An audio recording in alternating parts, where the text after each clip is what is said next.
Of course, India has given a very strong retort yet again, but allow me to just go across to other panelists as well for their introductory remarks. Terry Milewski, if I could come across to you at this point. With the in-depth, first-hand understanding that you have of the situation for decades in Canada, would you say that it is correct or wrong to say that there's been a resurgence of what is being seen as a pro-Khalistani movement in Canada under Justin Trudeau? I would say, in summary, and thank you for the invitation, by the way, I would say that the Khalistan movement in Canada has not really grown in strength. It appears stronger because of the additional space that it has been given by not just the Liberal government, but by all parties in the Canadian system. I won't go on about that. I'll just tell you that the Conservative opposition leader, who the polls say may very well be the next Prime Minister of Canada, was also at this event in Toronto, where chants of Khalistan Zindabad were raised, as well as you mentioned previously, Jagmeet Singh, the leader of the NDP, upon whose good favour the government of Justin Trudeau depends, as you know. So what's happened is that this has been going on for 15 years. I've been railing about it to absolutely no effect. And it started most significantly, of course, with the display at Vaisakhi parades and on a prominent, large, important Gurdwara in British Columbia of big martyr posters, life-size posters showing the Air India bomber Talvinder Singh Parmar as a great martyr and hero of the Sikh nation. And I've often asked the question, what would happen if politicians said for once, Canadian politicians said for once, look, if you're going to have me stand under pictures at your Vaisakhi parade of Canada's worst ever mass murderer, I'm not coming. Imagine the effect that would have. That would force them to think twice about what they're doing.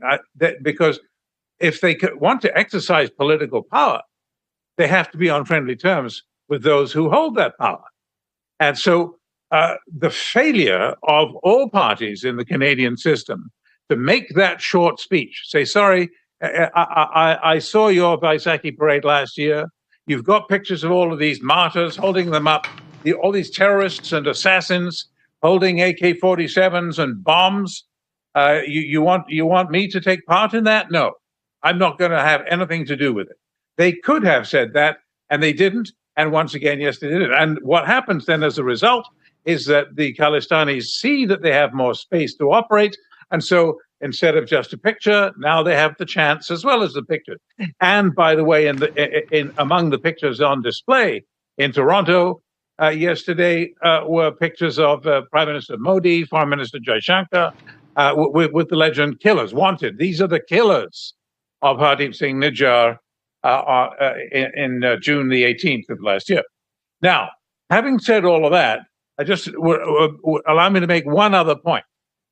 India has a problem making a fuss about this. Please.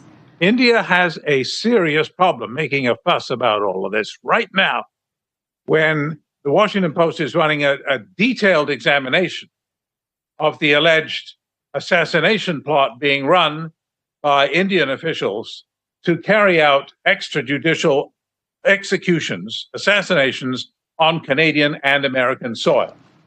If this is true, India has shot itself in the foot spectacularly. It's deprived itself of any moral standing to go and say to the Canadians or the Americans that you should crack down on the Khalistanis, when apparently, according to the indictment, which is extremely detailed, and I've yet to see any it's been denied but not refuted. I mean, it hasn't been disproved by the Indian government.